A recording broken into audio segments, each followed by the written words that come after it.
right, welcome to the Hunt360 podcast. I'm E3 King. I'm here with the founder of Hunt360, Jeremy Williams. We have a special guest, Rusty Hall from Offgrid Outdoors. Rusty, great to have you. How you doing this morning? I'm doing good.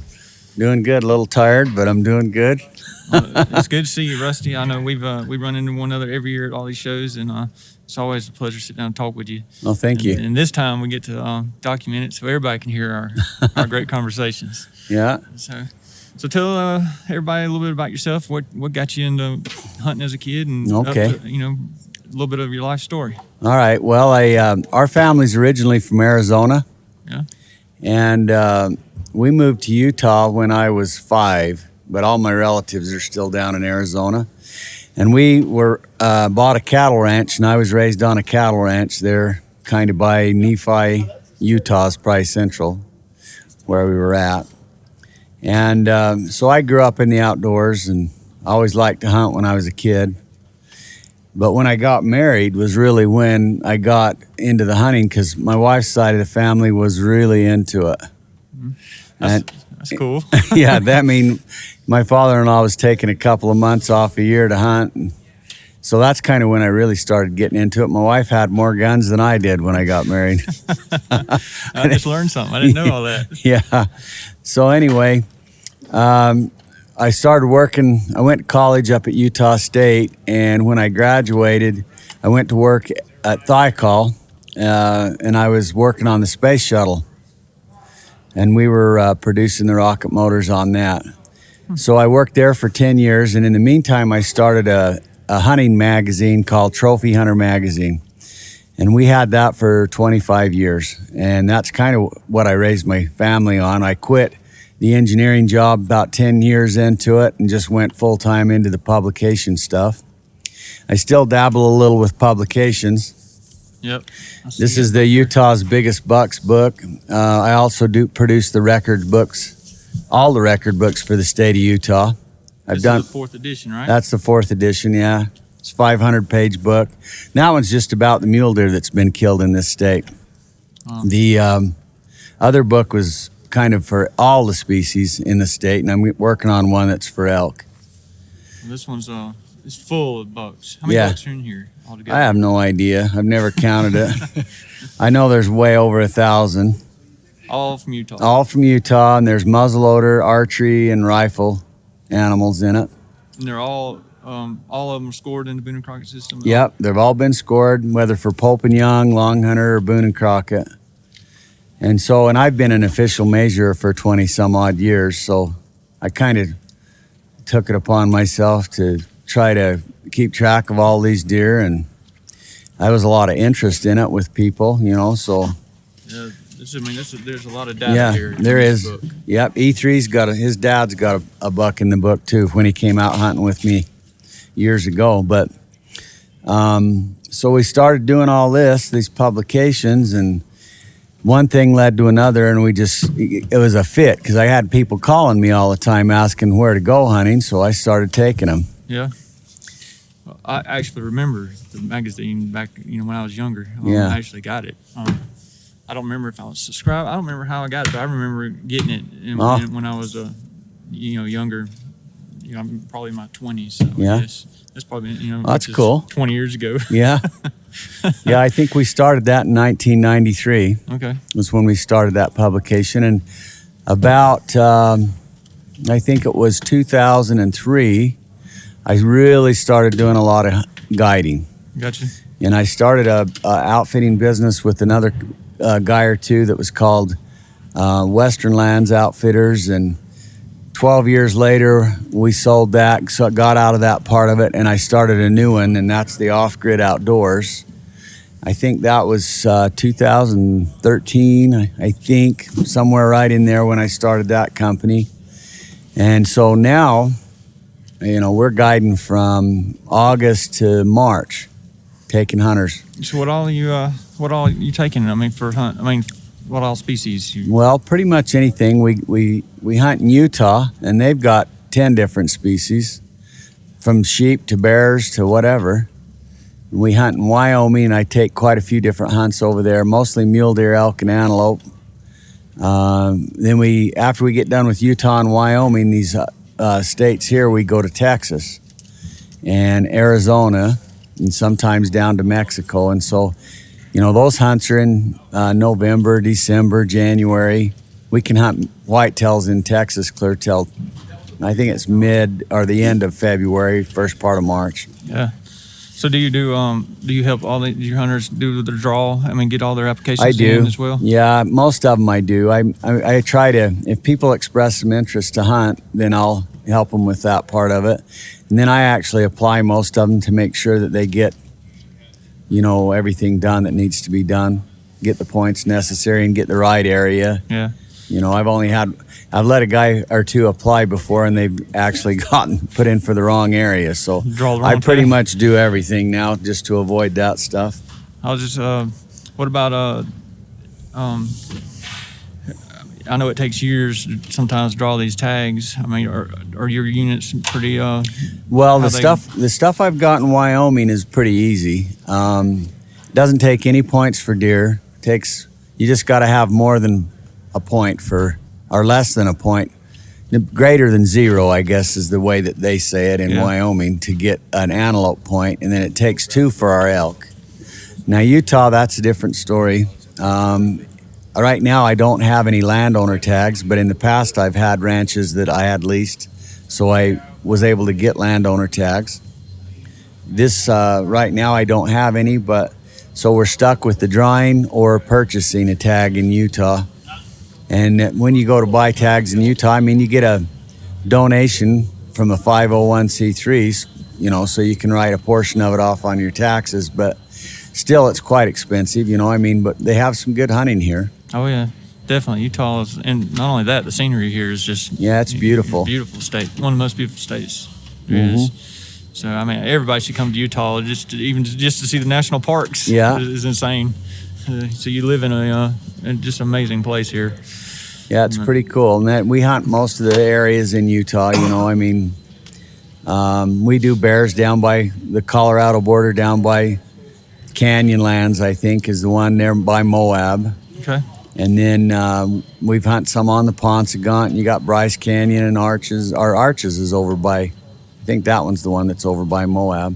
Gotcha. So what you said, you mentioned something about Mexico. Do you go to Mexico much for desert mule deer? I've done quite a bit of it, and so right now all I'm doing is referring clients to go with the outfitters that I've worked with in the past. Okay. If they need me to go, I could go. It's not as hard to get your guns across. It's not hard to do that. Yeah, some people like that safety of knowing they got a friend there that somebody knows the experience. Yeah, and most of these guys speak really good English, and some of them are pretty famous. One of them's a world champion cowboy from Mexico. Nice. So it's nice to have people that, are influential, and it gives you a little more confidence when you go down there. It does, definitely. I've been a couple times myself, and it's just very nice to know you got a friend there waiting for you when you get there. Yeah. or help you get it through as well. So, you got anything exciting coming up in the... Oh, not much. I'm going to go to Africa for the first time. Oh, really? This year. I'm going the first part of April. You going to South Africa or... South Africa, yeah. I'm going to go chase some plains game. We got a bunch of hunters that go with us, Yep. Some of them are friends and some of them are just clients, and we're all going to go down there and have a good time. I think we've got over 34 people going with us. Oh, wow. Man. That's a crowd. Yeah, it's going to be a crowd, but it ought to be fun. There's going to be some animals hit the dirt on that deal. Yeah, that outfitter's got him booked up for the whole season there. Yeah, it's fun, but yeah, that's definitely that'll be a hoot. Yeah, but other than that, I try to get away once in a while if I can to go take a hunt. Or I took some of my grandkids hunting. I'm getting a lot of joy from doing that. It's fun to take kids. Oh yeah, and see them. Definitely. I know exactly what you mean. I'm taking my son hunting now, and it's just a great experience watching the emotions run. I know what you mean by that. I can't imagine the grandkids. So I haven't. Yeah, they're funner than your own kids. So, I think anyway. You get to give them back. Yeah, get to give them back if they're too bad. But most of the time, they're pretty good. Does your wife get out and hunt much anymore? She's not hunting near as much as she used to.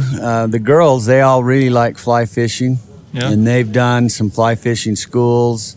she's going to go shoot some stuff in Africa with me. But right now she's got some points that she's been applying for here in Utah, and we should draw some bears and some bighorns. And she's actually thinking she might let the grandkids shoot that stuff too. So Utah let you pass your tag down generation? Yep. That's something they changed not too long ago. So I can give any tags that I've got to grandkids. Can it go to your kids, or got to be skip a generation? It's got to be youth, somebody that's a youth, and it could be kids, grandkids, great-grandkids. So it's got to be under 18 then? Yeah, under 18. Mm-hmm. Well, that's a great, to me, that's a great deal, because you think about these people who put in for 30 years to draw a tag, they're never going to be able to hunt with their child for that species. But now they can. Yeah, and it's getting harder for them. You know, I mean, when we first started these points programs out here in the West, that was a good idea, because we were trying to reward the people that applied the most. But now, I don't know what's going to happen with kids. You know, I mean, unless there's opportunities like that where you can get them going, because they'll wait their whole life to try to get a tag. So it'll probably change some point. I mean, it's got to. I don't know. To me, I see the state see a lot of value. I see the private industry taking these tags and they raffle them individually tagged, and they make more money by selling tags. And I don't know if it'll happen or not, but states, I wouldn't be surprised to see states take actual tags, start selling individual tags for raffle or bid. They could. That's one reason why I like two of the states I hunt really cater to kids. They have Wyoming has some tags set aside for kids, for youth hunters, and so in my areas, like I said, I can get them to come pretty easy. I have a youth hunt that's pretty reasonably priced. You know, it's way cheaper than if I was bringing, an adult on a hunt. But and then Texas is even better. They're $7 for a kid to come hunt for a license. And so I've got some hunts where a father and a child, or a grandfather and a child, could come for $3,500, and each of them shoot a deer. So that's awesome. I mean, that's very affordable for compared to what everything else is. Or mother is. And daughter, mother and son, or whatever have you. So what's your camp stuff like in Texas for? Most of the Texas stuff has got big ranch houses. I'm actually looking at buying a place down there and setting it up the way I want. It's going to be on a lake. Gotcha. It'll have, a party barn, place to stay. I'm going to see if I can get a boat if they want to go out and do some boating while they're there, because they got world-class bass fishing right there in Lake Amistad. What part of Texas is this? It's southwest. It's kind of 2.5 hours southwest of San Antonio. It's called Del Rio. Yep. It's probably the closest town. So you're in that triangle. We're right on the edge of the hill country. So our bucks are pretty good. I mean, we've killed some that are in the 170s, but I would say on an average, you're going to be closer to 140 down that country. Yeah. It's that rocky, nasty country. It's real good aoudad country. So you do the aoudad hunts in that area as well? Yeah, I do a lot of aoudad hunts. That's probably our bread and butter down in that country. Yeah, those are awesome. Those are so much fun. Everybody should try to do an aoudad hunt at some point. Yeah. I mean, that's where we're headed after this show here in Salt Lake. We're going down and we're going to do a bunch of aoudad hunts, and I got Swarovski coming again, so we're going to film another TV show for them. That's awesome. Nice. Mm-hmm. Yeah, that's awesome. Is it doing the TV shows? How kind of experience do you have with that? Is it all fun? It's not as fun as it looks on TV, but because there's, you got two camera guys, and the camera guys are calling the shots. You can't. When you're normally in a normal situation, I would be calling the shots and say, okay, you ready? To the hunter, you ready to shoot? Before I can do that, the camera guy's going to tell me, we're on it, everything's good, and then I can tell him to shoot. Yeah, so he's calling your shots. He's calling my shots. And then when you get done, you've got two camera guys in two different angles, and they'll go back and do the recreate. So you shoot an animal, you don't get to run up there and go right to it. The camera guy's going to come up. He's going to film right next to you, and you'll show you jacking a shell out, So you do some recreations there. The actual shots and stuff are filmed real time, but they add in a little special effects going through it. And then they may walk-ups and stuff. They'll do some filming maybe with a drone or from a different position. So you don't get to run right up and just go look at your animal or see what the guy got. It sort of takes a little bit away from it. It does, sort of. I mean, it's hard to stay enthusiastic after, you've been monkeying around doing a few takes. But it's fun to do. It's not bad. Cool. We did one this year, and it was definitely interesting. We had a good time with it, though. I mean, we weren't doing like a full-time production, so we got to do our celebrating pretty quick. Swarovski's got pretty good camera guys, so I really enjoy having them around, so it's not bad. It's not bad. We're always joking and messing around with the deal. That's sweet. Mm-hmm. Sweet. How many films do y'all have out so far? Oh, I think they've probably filmed us 6 or 7 times. I haven't done... I know I went with somebody else. Who was that we did a movie too? We took a guy named... he was filming for a TV show. And it was Alan Treadwell, I think, a long time ago. I think you're right. So we filmed another one there. We've done some stuff that is just, us filming for fun and sticking it on YouTube too. So you got a YouTube channel? Yeah, I do. I've got, it's not real big, I mean, I've kind of scattered some stuff out. I've got some on the Legend channel, which Doyle Moss uses as well. Both of us were partners on that. Of course, he does a lot of videoing, so it looks like it's Doyle Moss's channel more than mine. But anyway, and then I've got my own personal stuff that I put on it, and I share those clips with people when clients want to know a little more about aoudad hunting. I'll send them some links to it so they can go look at it. Yeah, everybody should. I really do. I push the aoudad because it's such a great, such a great hunt that time of year as well. And you know, when there's nothing really else going on, you can in between hunting and turkey, you got that aoudad season. I guess you can hunt them all year, can't you? Or you can. But I prefer to hunt them in the wintertime because it's just cooler. Yeah, they got the hair on them it's just amazing to watch the wind blow that mane or that. And the leggings they have. Yeah, that's pretty cool. They got some neat looking animal. And they're pretty good size too. They're tough. And real tough. Very tough. If you shoot one of those, I tell everybody to hit them in the shoulder and break them down, because what'll happen is if you shoot them like where you'd shoot a deer, a lot of times they're going to get away. So you got to break them down. They have that African structure where their vertebrae is really in front of their chest, and their heart and stuff protected up front. Yeah, up front. It sits down low, so you gotta shoot them in the shoulder, and then they don't bleed. So if you shoot one in back, you're not gonna track it and find blood. They just don't bleed. It's amazing. When you're skinning those things, it looks like they've got cellophane underneath. Really? Yeah, and I guess that's what stops it. But the only way I've ever seen them really bleed is if you break a leg or something on them. There'll be a little bit of blood there. And even I've seen them get shot right through the lungs and run several hundred yards, and there's no blood until they tip over.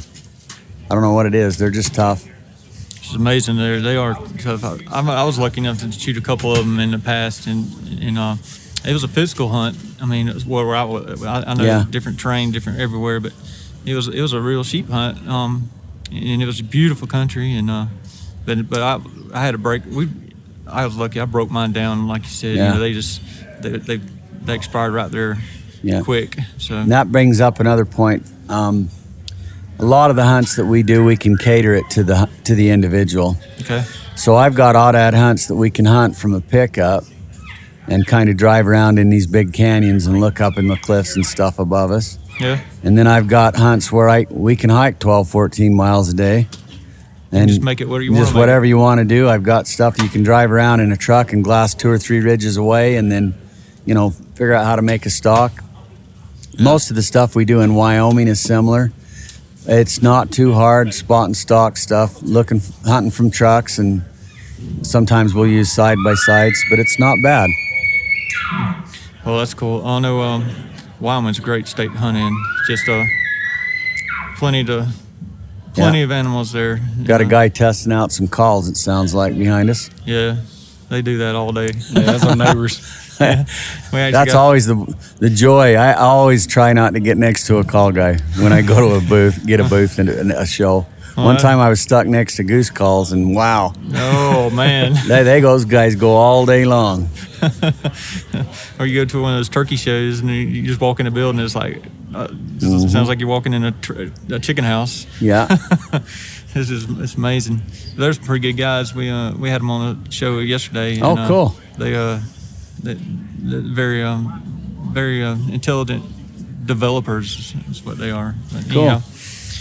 Anyway, well, Rusty is glad talking to you this morning. All right, thanks for having me. It's very educational. I'll try to get everything set up on the site, and so you guys everybody can see what we do. Yeah, so you need to tell us, where can everybody find you on your website? What's your website and your social links? Okay, the website's offgridoutdoors.com. Okay. And then we're on Facebook and Instagram. It's under Offgrid Outdoors as well. Okay. Sweet. You got your logo is just Offgrid Outdoors. It's got a ram horn. Yeah, it's got a ram horn and a compass on one side. Gotcha. So, yeah, it's real easy to find. I follow it. I like all you got a great Instagram page. You post stuff every day. Well, thank you. But also you can find it on Hunt360 as well. So it's been a pleasure to have you, and all right. I look forward to having more shows with you. Sounds good. So, thank you. Thank you. Yeah, thanks. Thanks, E3.